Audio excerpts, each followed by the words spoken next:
A very good morning. On behalf of Symbiosis College of Arts and Commerce, I, Pooja Prabhavalkar, Assistant Professor in the Department of Psychology, cordially welcome you back to Day 5 of Diksharam Student Induction Program, organized according to the UGC guidelines. We are really thankful for our ever-encouraging Principal, Dr. Rishikesh Soman Sir, and extremely supportive Vice Principal, Dr. Tessie Thadatil Ma'am, along with Dr. Sharayu Bakre Ma'am in charge Diksharam Committee for guiding us throughout this program. We have had 4 invigorating days of presentations given by the various departments of our college. And I do hope that it helped you gain a better understanding of everything that college has to offer. Yesterday, we had wonderful presentations from the NSS and the sports department, and we heard about the international initiatives that college has to offer. I am sure you found the talks by our illustrious alumni extremely inspiring. Today, we will be moving ahead on this journey. In any college, the placement cell plays a crucial role in locating job opportunities for students. We hope that by the end of your 3 years at college, you have the skills and knowledge to be ready to join the workforce.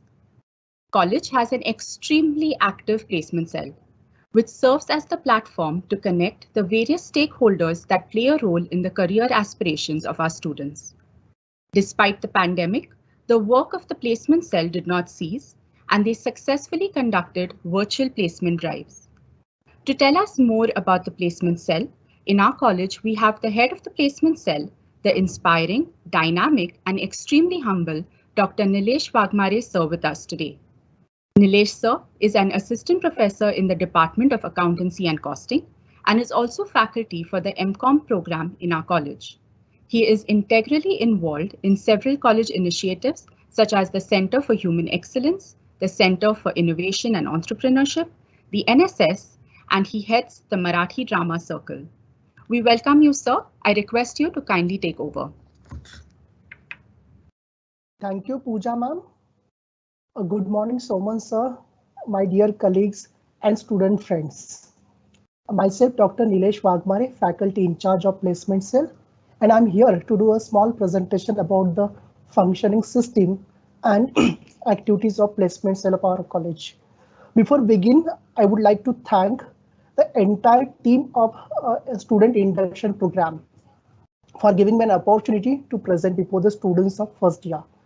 So student, I know that you people were very inquisitive during your admission process to more about the placement, because we got every day we are getting at least 4 or 5 emails from the students from the different corner of the India, and they were asking about the placement. They were making the telephonic calls, they were sending the emails, and through that way we were understanding how you people are aware about your career, about your placement things happening in the college.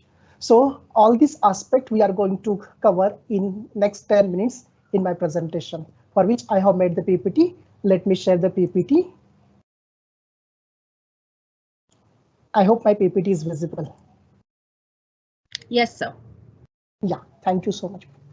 Okay, so what exactly happens when we talk about the placement cell? So placement cell of our college is very active, and you know that Symbiosis College of Arts and Commerce is known for the placements. And how exactly that Symbiosis achieved that status, achieved that kind of the recognition in terms of the placement, number of placement in Symbiosis College. So that we are going to study, that we are going to understand with the help of various activities that placement cell conducts for the students. So when we talk about the placement cell, what exactly that support placement cell offers to students. So talking about the supports from the placement cell, it conducts the corporate readiness workshop in order to make our student corporate ready. So we conduct every year corporate readiness workshop in which we cover the various topics which are important for the students to get them placed in the different companies. So when we talk about the topics, so professional job application, resume writing, then how to crack the aptitude test, group discussions, professional interview techniques. So these are the important techniques. These are the important selection tests of different campus placement drives of the companies. So here we are helping the students to get the insight from the expert people in order to write the proper job application, resume writing, to how to crack the aptitude test, to get how to appear for the group discussions, how to appear for the professional interview techniques. So apart from the corporate readiness workshop, also we are having the sessions on career counseling, and also we are conducting the sessions on corporate etiquettes. So that is what the support that Placement Cell offers to our students in order to help them to get their jobs or to get them placed in the different companies. So exactly how that procedure or how that support that Placement Cell offers to the students of our college. So basically, first we do take the general registration. Those who are interested, those who are looking for the job. So we are taking their registrations. Then after the registrations, we are sending invitations to all the different companies from the different profile. So we are inviting them as per or in response to our invitation. These companies are sending the job description. That job descriptions we are sharing with our students. So according to that job description and interest of the students, we are taking the specific registration, because each company having the different profiles, each company having the different kind of the criterias. So we are conducting the one more registration, and that is the specific campus drive registration. And after that campus specific, campus drive specific registration, that we are sending that database to that particular company, and that company conduct the screening and the process or procedure. So in which generally that screening process consists of aptitude test, group discussions, personal interviews, telephonic round, and the telephonic interview. The different company wise, there are different procedures, different elements from the part of the screening process. And after the entire screening process, that company share the result of, and that result we share with our students through the email. So that is what the procedure we do follow under the Placement Cell in our college. Now talking about one more important issue, to make a particular campus placement, right? Then you will not be eligible, or you will not be considered eligible to appear for the next placement drives in our college. Particular academic year. Talk about the placements in terms of number of students. In the academic year 2019, 111 students got placed in the different companies. Now in the year 2019-20, so again 141 plus students got placed in that different companies. And in the year 2021, despite the pandemic, as rightly introduced, Pooja ma'am mentioned in her introduction, despite the pandemic, so 120 students got placed in different companies for the different job role. So talking about the job role or positions these companies are offering to us to. So assurance associate, business sales associate, analyst, Google's ads analyst, that search engine optimization analyst, audit and assurance, taxation, teacher fellowship, human resource analysis. So these are the different job profiles or job roles offered by the companies to our students in last 3 years. Then talking about the companies which are visiting to our campus every year, the very first one, that every year that company books the first slot in that academic year for the campus placement drive, that is Deloitte, Credit Suisse, Deutsche Bank, Ernst & Young, that is EY, Northern Trust, Wipro, Travista, Capgemini, then Gomo Group, which is the online marketing agency, Mind House, ICICI Prudential, Federal Bank, Teach for India, Honeywell, Exitive, and Apera Forex. So these are the well-known company every year do visit to our college for the placement point of view. Then talking about the placement statistics in terms of CTC or package offered by these companies to our students.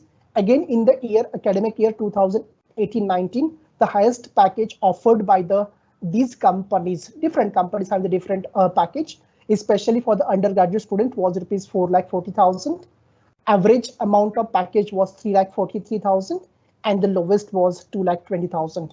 In the academic year 2019-20, the highest CTC offered by the company to undergraduate 6,92,528 rupees, in the same year, the average amount of package was 4,15,000 and the lowest amount was 2,40,000. Same in the academic year 2020-21, the highest amount of package offered by the company was rupees 5,50,000. Average amount was 4,45,000 and the lowest amount was 2,16,000. Now, what happens here? So that was the amount, that was the package offered by the different companies for the different role. Now, in order to get such opportunities or to get that package or to work or to get the job role in these prestigious companies, what kind of the eligibility criteria generally these companies are having? So by keeping in mind different criteria laid down by the different companies for the campus placement drive, I would like to give in the hints about these two major criteria that all these companies having generally. The first one, when you people will appear of your graduation, that is semester 5, that time you should not or you must not have any kind of the backlog, any active backlog must not be there. That is the first and utmost important criteria that every company is having when they are coming for the campus placement drive on our college. Second important criteria, that is you should score minimum 60% in all these semesters. That is another one important criteria you should consider in mind, and accordingly you have to prepare yourself to get the placement opportunities from our college placement drives.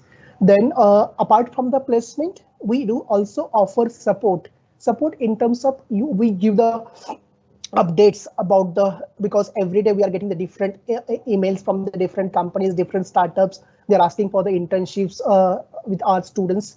So what happens here, we do is send that email to our students so that they can get the internship opportunities. So in what way then placement cell offer the support for the internship? So we do take the registration. I have shared that Google form for the registration to get the updates with the organizers. They will post that link of Google form with you all. And then after the registration, you will get the email from placement cell. How different companies, different startups are having the opportunity. I mean, they are giving the opportunity for the internships. So you will get the email or you will get the updates through that email for the internship opportunities available in different companies, different startups. Now talking about the team placement. So placement cell in our college working under the guidance of Dr. Rishikesh Soman, principal of our college, and Dr. Tesi Thadatil, vice principal of our college.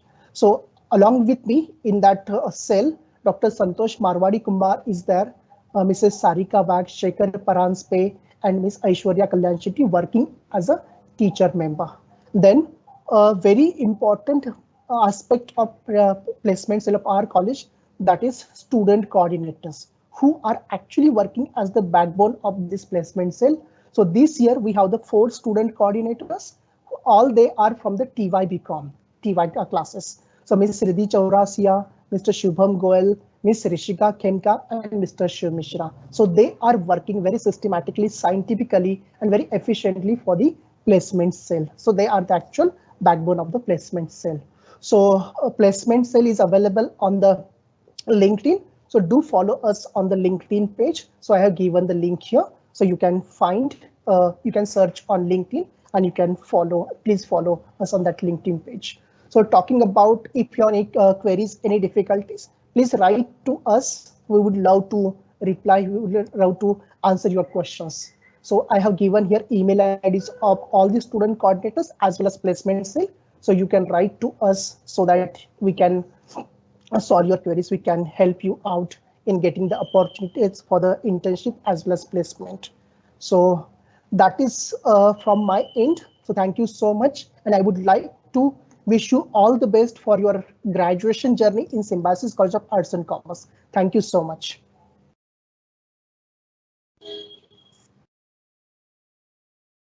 Thank you so much, sir, for that wonderful and comprehensive presentation. Like sir mentioned, the link has been shared with y'all. It has been said that the library is the heart of a college. The library is a welcoming space.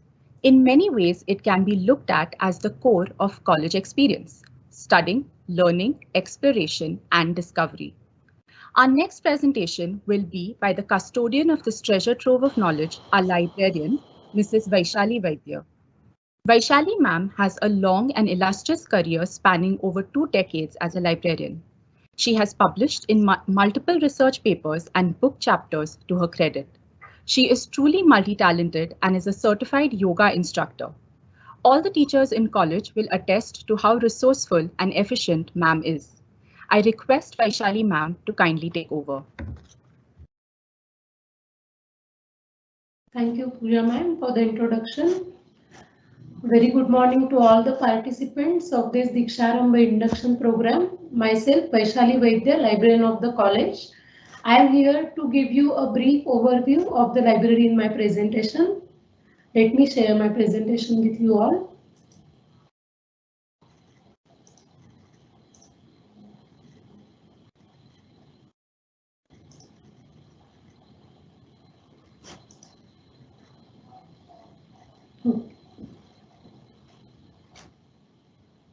Our college library has a good infrastructure, pleasant ambience, and a good collection of books and electronic resources. In our collection, we have books on diverse subjects. We have a good collection of reference books covering the subjects of your curriculum.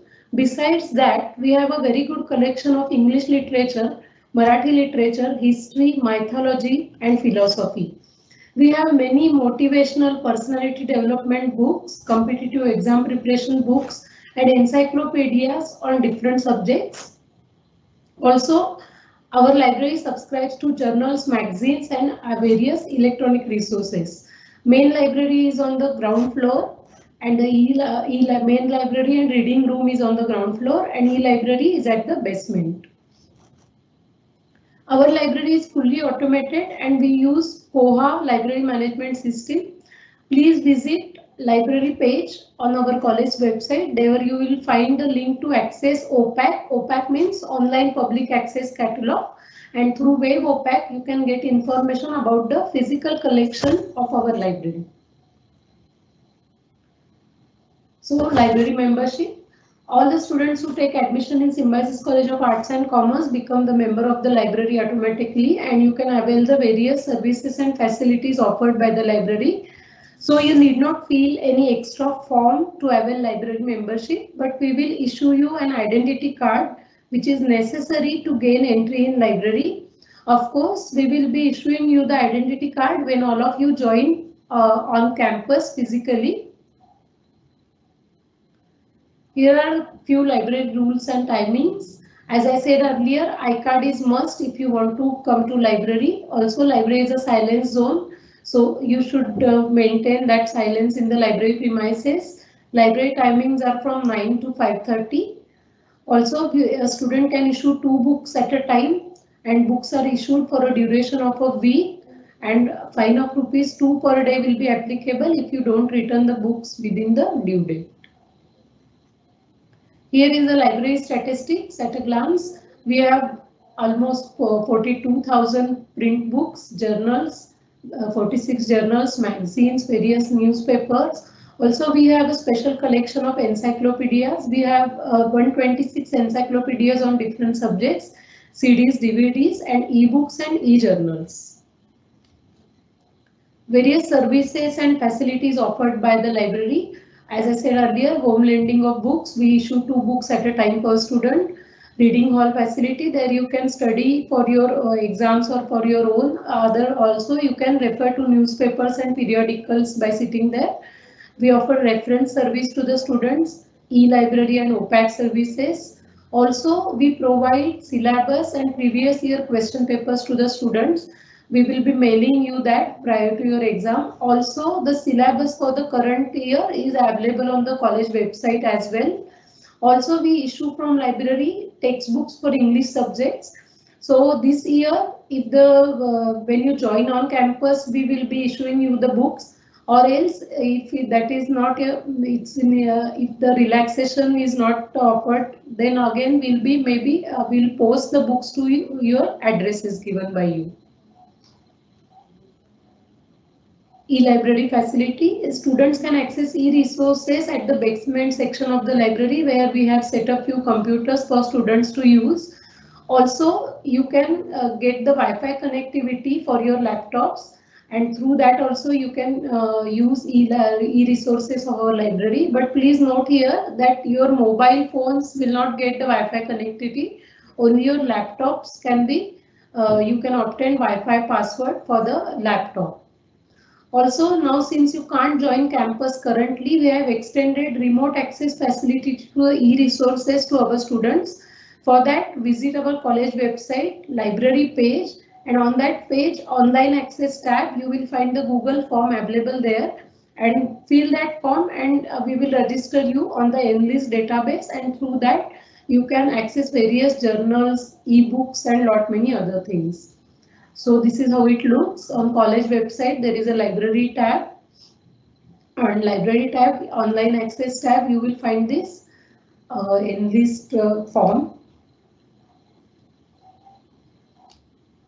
Awards, library host best user of library award. This award is given to the students who visit library frequently, make maximum use of the library, and most importantly follow the library rules as well. These awards are given at the annual prize distribution of the college. Here is the library team. You will meet them when you join the campus physically.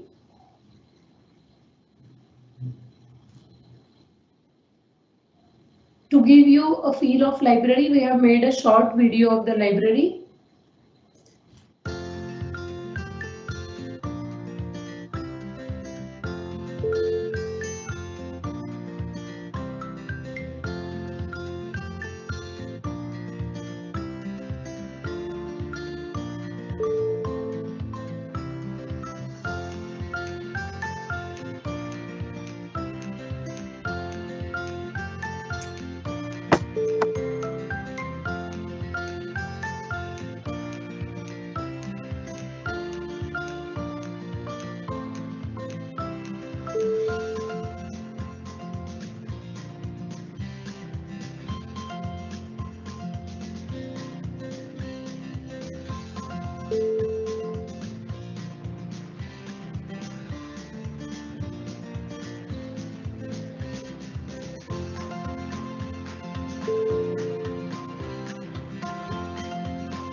This was all from my side. Thank you for your patient listening. You can reach us at library@symbiosiscollege.edu.in. You can mail us if you have any queries or access issues. I wish you all the best for the successful completion of your 3-year degree program at Symbiosis College of Arts and Commerce. God bless you. Thank you so much, ma'am, for that wonderful presentation. We will now be taking a short break and resuming our session at 11:35 a.m. We will also be sharing the feedback form. Kindly fill up the forms. We will be sharing the link for yesterday's session and today's session. So we urge you to please fill that. Thank you.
Welcome back.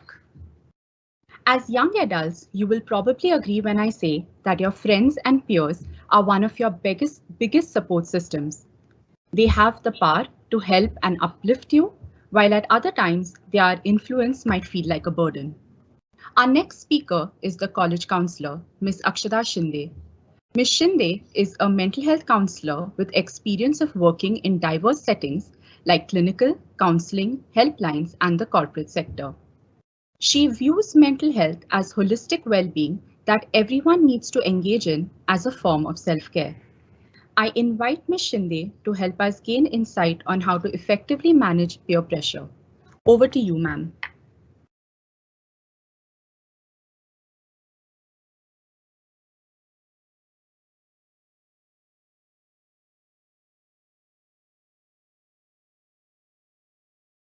A very good morning to everyone who has joined here.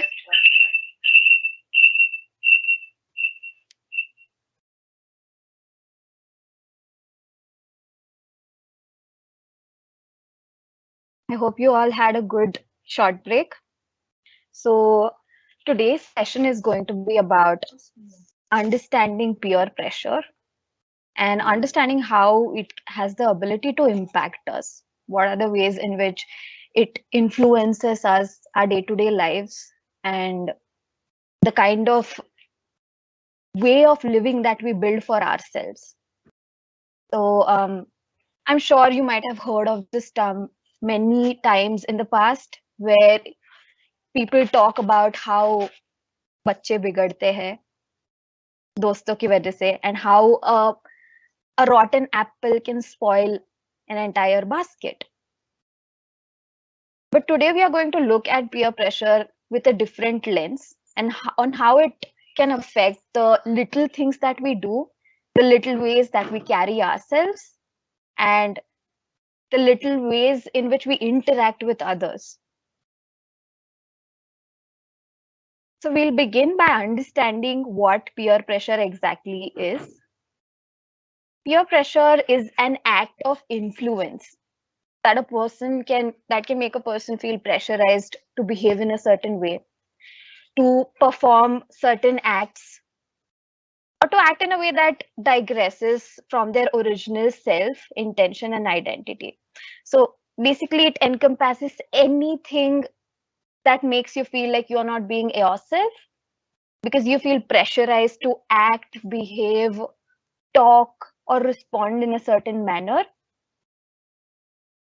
And how can it influence us? It can influence the little things that we do, the way we dress, the way we wear our hair, the activities that we get involved in, our decisions about consuming drugs and alcohol, who you are friends with.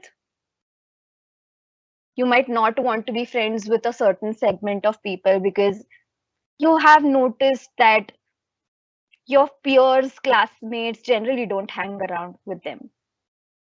It can also affect your lifestyle. So how many of you wanted the new iPhone within the first week of when it is launched? Because a lot of friends are posting pictures of the new iPhone that they got on social media. How many of you have felt compelled to urge your parents to buy something, some electronic, some gadget, maybe a PlayStation that has newly been launched, just because you've seen that a lot of people around you, a lot of friends, a lot of classmates are getting that? So these are the little things that we do that we don't think about as much. We think that it's just staying updated or fitting in. But what exactly is fitting in? And at what cost do we want to fit in? So when we say peer pressure, it is any act that we do to fit in, just so that we don't seem different, just so that we don't seem as if somebody who's weird, as if somebody who stands out. We're going to see a few types of peer pressure. Bullying is the one that you have most heard of. It is also known as ragging. but I feel like it's much, much wider than ragging. Or at least the concept of ragging that we associate it with. So bullying can be marked by an intention to harm someone. Some theories say that it's not even about the intention, but it's also about the impact. Even if you have good intention and it is impacting someone in a negative manner, it can still be accounted as bullying. A repetition of such behavior, even though a person has conveyed to you repeatedly that they are uncomfortable or they are showing non-verbal signs, they appear uncomfortable around you, they try to avoid you, they try to stay isolated from activities that involve you. These are very apparent, very evident non-verbal signs that a person is giving to show that there's something about you that they want to avoid. And despite of that, despite of taking that cue, if we repeat such acts, that is also called as accountable, that is also called as bullying. It can also be an attempt to wield power over someone through intimidation, through threatening, insulting someone in case they fail to comply with whatever you are saying, whatever you have asked them to do, or maybe making other harmful statements, ridiculing that person, pointing out their maybe an aspect of their identity, their caste, their religion, their socioeconomic status, basically anything that might make them uncomfortable, and using it in a way that if they do not comply with your request, you're going to keep repeating that. And we don't realize what a long lasting impact it can have on a person. I have often had clients who have come and told me that they were bullied sometime in school, but it was all in fun. And now they are good friends with those people. But despite of that, they show so many signs of anxiety, of different issues, because their social interactions are forever impacted. So in that manner, bullying has a role to play on a person's mental health, on their emotional well-being, on their physical health, on their social health. It can, if a person is exposed to bullying for a very long time, it can also lead to long-term issues. They may develop problems about their self-identity. They may develop problems about their self-image, about their body image if they were ridiculed for their physique, for an aspect of their body, for their color, for the color of their skin, for the way they carry themselves. It can lead to anxiety, and in severe cases, it can also lead to depression. Because a remark that we may make in the passing has the ability to impact a person very deeply. So what might seem small to you might be too big for someone else. It might derive the way they define themselves. And now we come to the pandemic era. This is a term I came across on the internet repeatedly: pandemic cyberbullying or pandemic peer pressure. So we've spent more or less the last 1.5 years online, attending classes online, um, giving exams online, interacting with people online through our phones, through video calls, through social media. And you might have seen there are so many hateful behaviors going around you. There are so many targeted behaviors going around you. So when we say cyberbullying, the government defines it as a pervasive or severe targeting of an individual or a group online through harmful behavior. Now, this harmful behavior is a very broad term. It can mean anything from making fun of someone, ridiculing them, stalking them online, releasing information about them without their consent, any personal details, any kind of behavior that is harmful to that person. And why it's called cyberbullying, because it's done online through our phones, computers, through any electronic devices that we may have. You might have heard of cases where, so there are those interactive video games, and people have been bullied on the chat option of those video games. In case you are familiar with these kind of games, which are there on PlayStations, where you can play together as a group if you all join the game at the same time. That is also cyberbullying. It can also include online stalking, harassment, threatening someone, even if it isn't fun, even if you don't mean to do what you say you want to do. Even if you're just trying to get the other person to stop talking or stop behaving in a certain way. That is still cyberbullying. Releasing any information that they have not shared publicly without their consent, their phone number, their address. Maybe it can be an image that they have shared with you personally, that you're sharing it around with your friends, even if it's not on a public platform, even if you're not posting it on social media. You sharing it with your friends is also cyberbullying, because that is not something the person has consented to. So this is a more active form of peer pressure, more prominent form. But there are various passive ways of peer pressure. Now, what is cancel culture? It might be something you have heard going around. The term cancelled, it means canceling someone. Canceling someone as in erasing their identity in a group, erasing their identity from this world. So as you can see in the image in front of you, there are people standing, and there is one person who is isolated. And when we try to cancel them, we try to erase them entirely from their existence. Although we cannot directly erase someone, we can ignore them, we can targetedly isolate them, we can stop involving them in groups. There are so many ways to cancel them. And online, it is done through these hate campaigns that are coordinated. So, as you might have heard of these hashtags, cancelled or boycott so and so.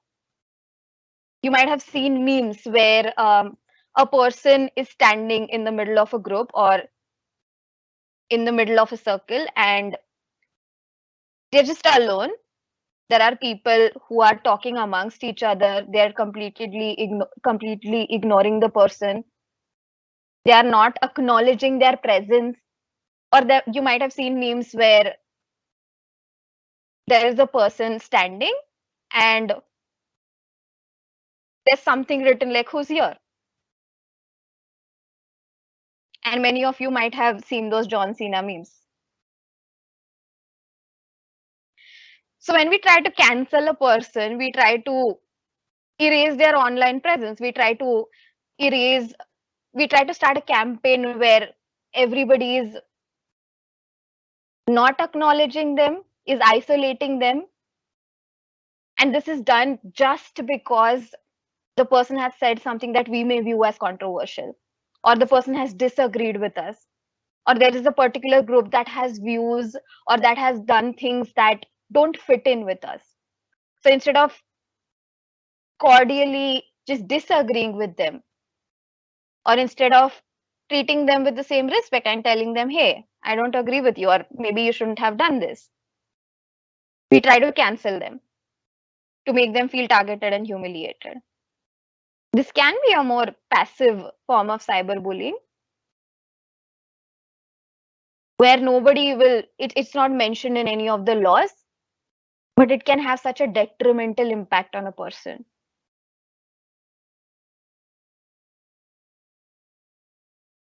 And this is something you might all be very familiar with. So FOMO. How many of you have spent the pandemic worrying because a lot of your friends were posting certificates of the internships or courses that they did online on social media? How many of you got that feeling? Hey, this person is doing so much. My friends are constantly trying to stay updated with what's going on. They are not wasting this time in the pandemic. They are trying to catch up by learning new things. They are trying to catch up by learning how to cook new dishes. They are doing new courses. They are trying to do internships online. Maybe they are trying to do small jobs online. They are volunteering somewhere to build their CV. If some of you are on LinkedIn, you might have seen a lot of people post certificates of the short courses they have done, of the webinars they have attended. Every time you open a WhatsApp story, you'll see that, and that'll just make you feel like, hey, this person is doing so much. Am I the only one who's just sitting idle and wasting my time? That is FOMO. That's fear of missing out. And it can lead to social anxiety. It comes from the belief that other people are having more fun while I am experiencing regret about everything that I have missed out on. Everything that I could have done, but I did not because I was lazy, because I didn't want to do anything, because I just wanted to rest, feeling guilty about resting, feeling guilty about just taking this time to adapt, even though this pandemic was a difficult time for every person. So when you see that everybody is learning or doing something new, you might feel left out. So this FOMO is a desire to continuously stay connected with everything that other people are doing. And how do you recognize it? Your bell notifications might be on. So a bell notification is when you get an audio notification every time a person posts something, because you want to stay updated immediately. You want to be the first person to recognize that. You want to be the first person to respond to them. You want to be the first person to get the latest update. Spending too much time on your phone or your laptops or other devices. You might have seen family members carrying their phones to their washrooms, wearing earphones while driving, because they don't want to miss out on anything. They don't want to miss out on even the littlest update. Because their anxiety has reached a level where they are simply not able to wait or not able to hold on till they have the time to go through that. It has become so important to them. And why this has amplified recently in the pandemic, because we were all isolated at our homes. We didn't have a lot of ways to connect with other people apart from calling or video calling them. And there was also too much time. So the phones, TVs, social media, these were the only mediums through which we could stay updated about what's going on, about what others are doing, about what's going on in the world generally. And any update that we miss out on might be very big. And what if it changes things? Constantly feeling the need to check messages, constantly feeling the need to check social media posts. So many of you, despite of knowing that consuming negative news, watching the number of patients that were diagnosed with COVID every day, it is impacting you negatively. It is making you more anxious. But despite of that, how many of you were just not able to stop watching this news, stop reading these news articles? How many of you found family members staying glued in front of the TV to watch updates on COVID every day? this is also FOMO. And from FOMO, we come to the next part, which is, as you might have heard or seen on social media, hashtag YOLO. You live only once. And although this concept came out as a fun thing, it came out as something that people do in order to overcome their inhibitions about what other people might think, about whether others will find them silly, whether others will find them juvenile. So it came up as a good thing. It came up as a way to be yourself, to be the whole version of yourself without any inhibitions. So originally the idea was that it meant that you should do things that you find enjoyable, that you find exciting, even if other people might perceive them as silly or slightly dangerous. But where's the line? Where's the line to perceived danger and actual danger? So people started using YOLO as an initiative or a justification to make choices that might have been harmful to themselves or the people around them. So you might all have seen this video circulated during the lockdown where this person is trying to go paragliding, and because they were unprepared for what the experience was going to be like, they were crying during the whole time. There were a lot of memes getting circulated on that. There were a lot of news platforms that wrote articles about that.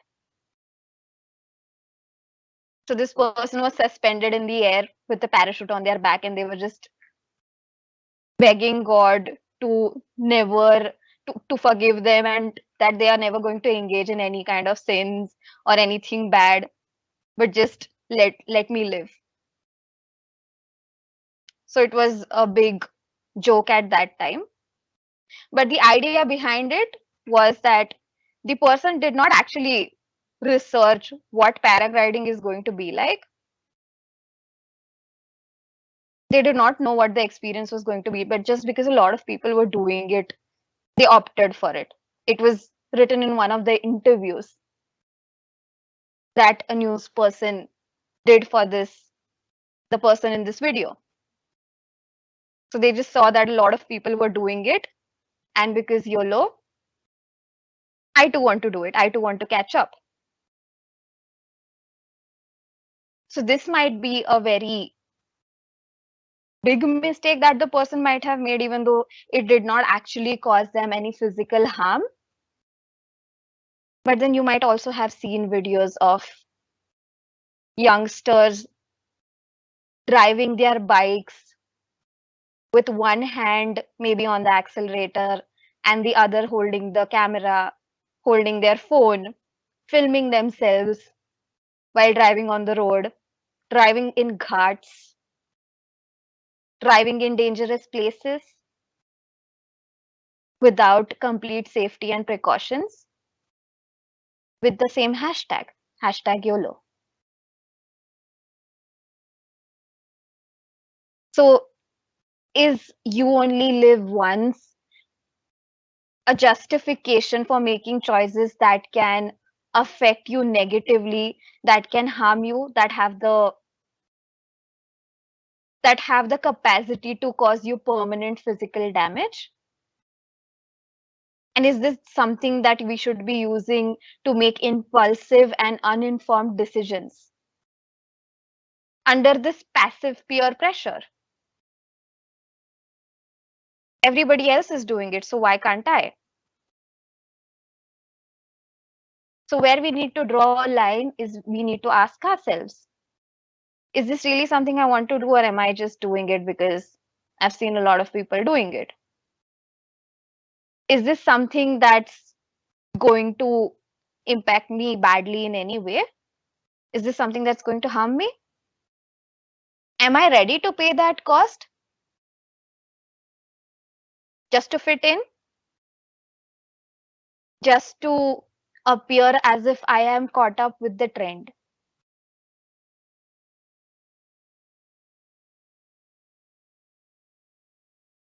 So what do you do? What do you do if you see a person who is acting under peer pressure and doing something that's going to hurt themselves? What do you do if you see someone getting bullied?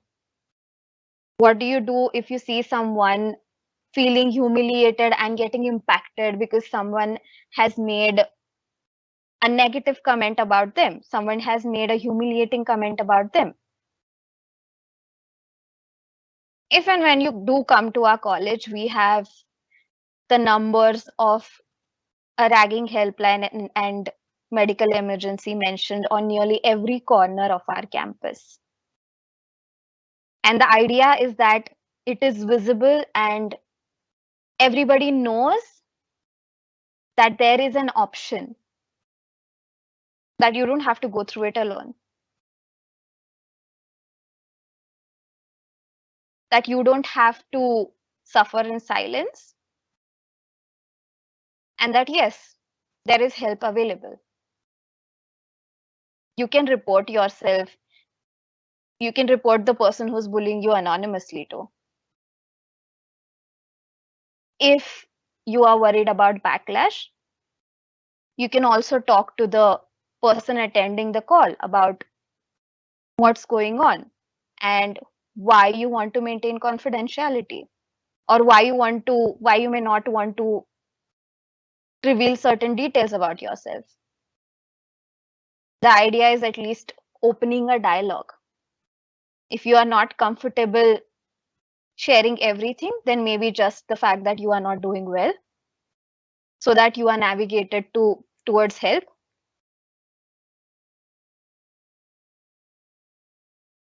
And what if you know someone who is getting bullied? What if you notice? So we might all often find this, that in a group of friends,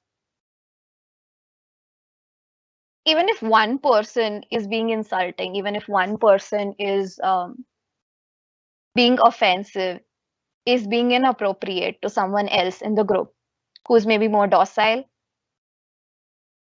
who's maybe more compliant, who is at a disadvantage compared to the others, and you don't know how to stand up for them. Ideally, the right way to go would be to stand up, to speak up, and let them know that, hey, this is not done. This is not the right kind of behavior. And even though you are not talking to me, even though you are not being mean to me, it's not okay that you be mean to someone else. But if that is something you feel you cannot do, that is something you feel you're not confident about, the least you can do is provide this person who's getting bullied, who's getting ragged, a safe place to talk. If you notice that there is a whole social media campaign going on online where everybody is talking about ignoring this person, or maybe just not involving them in anything that we do, or making fun of them, humiliating them, you can reach out to them personally and provide them a safe space to talk. A safe space is more than a physical safe space. It can also be a mental safe space. You can make the person feel comfortable. You can be approachable to them. You can just let them know that, hey, I just noticed this happening and it didn't feel right. And I sense that you might be in a bad place. And I just wanted to let you know that in case you ever feel like talking, in case you ever need help, you can reach out to me. If you feel like you cannot do anything directly, encourage them to report this to an authority, to the appropriate authority. It can be to a teacher, to somebody, to some mentor that you trust, to someone you find approachable. basically to anybody in a position to do something about it. But while you are trying to encourage, do not pressurize this person to speak up. Do not pressurize this person to go online or go public about their experience and share what they have suffered through. This person is already feeling vulnerable. They're already feeling very sensitive. They're already feeling stressed out. And if you are pressurizing them additionally to share their experience with someone else when they themselves are struggling to accept it or to accept the impact it may have had on them, then you are not actually helping them out. So while you are trying to encourage, do not use words like you have to do this. And what's the point of you not speaking up if it's going to if it's going to help other people, if it's going to encourage other people to share their experience? It is nobody's responsibility to be the ambassador or to be the spokesperson for the issue that they are facing. It should be a choice that a person is willingly making. What you can also do is keep checking in on how this person is doing, even if they refuse to get help, even if they refuse to report this to anyone, even if they refuse to talk to you about it. You can keep checking on this person. Hey, how are you doing? How have you been? Is there anything you need? What have you been doing these days? If possible, you can try making plans with this person. In case you ever want to go out, I am free on this date. Or in case you ever want to talk, I am up late till night till this time. Just let them know that you are there, you are available, and you are accessible, you are approachable.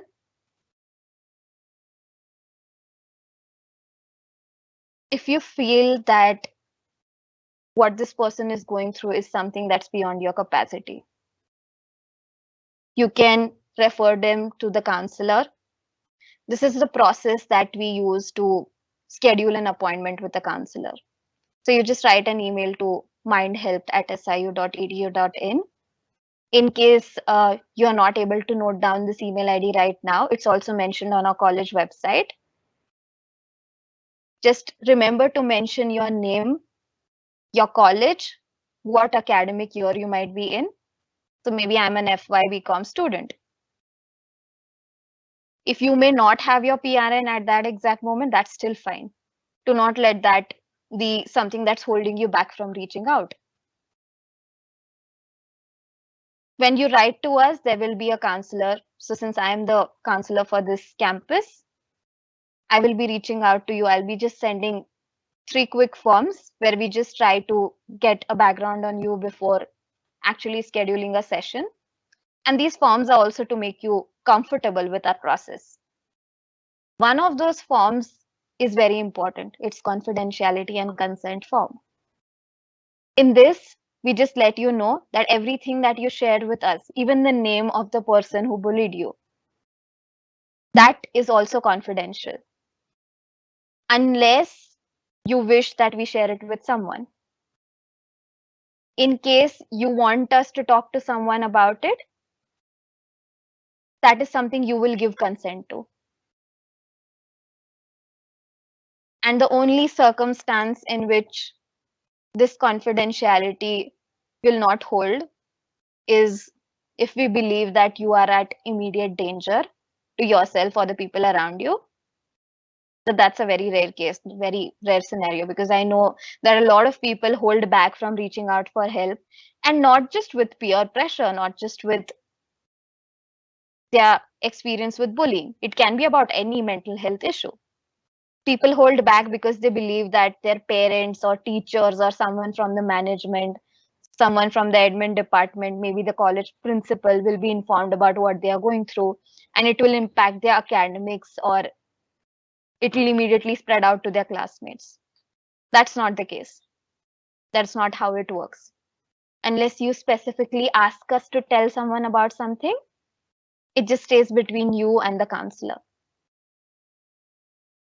When you fill out all of these forms and write back to us, we'll schedule an appointment. You chose your preferred medium of appointment. Right now, because we are all online, the appointments take place through phone calls or video calls. But soon, when you will be coming to campus, you can visit my office and we can have in-person appointments if that is something that you feel more comfortable with. And because we try to get feedback for everything that we do so that we as counselors understand how to help you better. If there is something about our approach that you may not have liked or that might have made you feel uncomfortable. So the feedback form is only to understand that. And then we schedule follow-up sessions.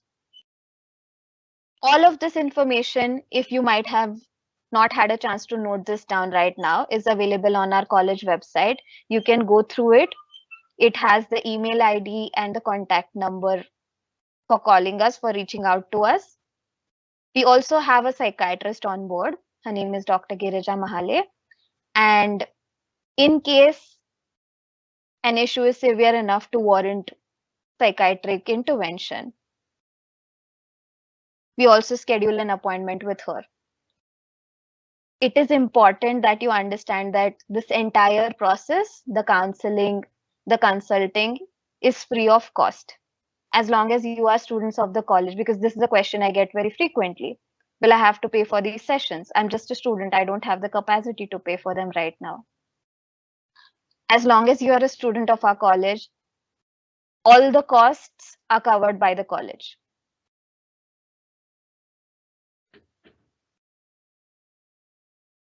So this is something that we can do from our end, and these are the measures that we have put from our end to try to safeguard you, to try to be more approachable, more accessible. But here is what you can do on the ground level. You're all starting the new academic years. You're all going to be building a new community of classmates, peers. Some of you might go on to be best friends. What can you do to make a change, to be an ambassador for change? This is a beautiful term that one of my colleagues came up with, an ambassador of change. It simply means that you too are making yourself a stakeholder in this process, that you are taking an action to make this change. And how can you take this action?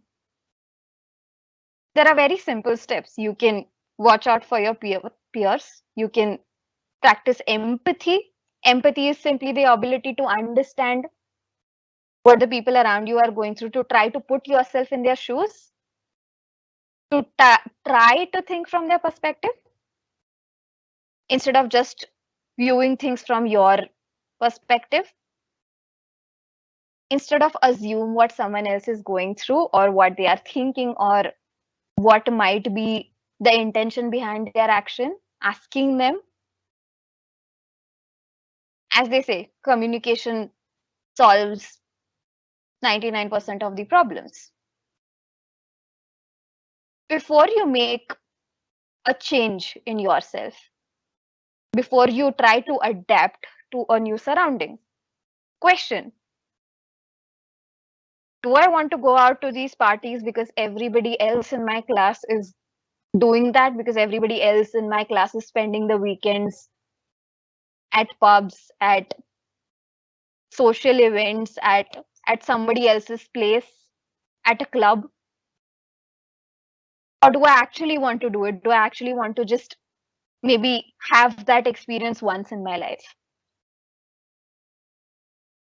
Am I adapting this on a day-to-day basis because everybody else is doing it, and because if I don't show up, then I might not be able to socialize with them and they might not connect with me as much? Or am I doing this because I actually want to do it? Question before adapting. build this culture of inclusivity. When we say inclusive, it means all encompassing. It means accepting. It means including everyone, no matter what their differences are with you, no matter how they look, no matter where they come from, no matter what background they belong from, trying to overcome the differences and build a culture where everybody feels like they are a part of this.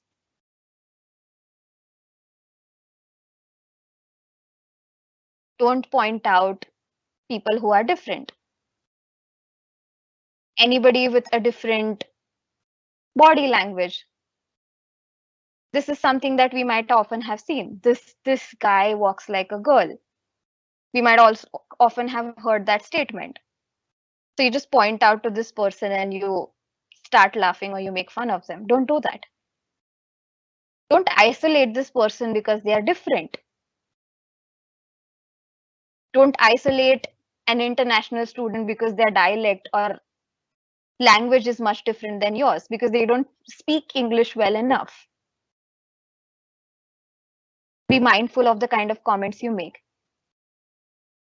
On issues that are sensitive, on people who are vulnerable and who have already faced discrimination or bullying, even the statements or comments that you make without a bad intention can impact them negatively, or might make them feel isolated, might make them feel offended. So be mindful of that. Always try to get the context before making a statement. And most importantly, spread awareness. Spread awareness that this is not okay, that this is not something we accept. This kind of behavior is not something that we are going to make a trend. When you are an ambassador of change, you are trying to do things differently.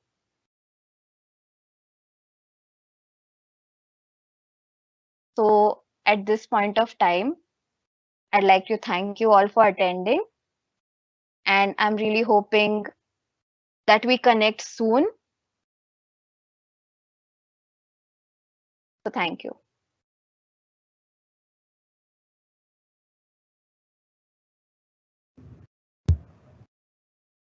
Thank you so much, Akshata ma'am, for that thought-provoking talk, and also for outlining the process that students can use in case they need to reach out to you. We have now come to the end of today's session. On behalf of the Diksharam Committee, we would like to extend our sincere thank you to our ever-inspiring Principal, Dr. Rishikesh Soman sir, and Dynamic Vice Principal, Dr. Tessie Thadatil ma'am, for their support.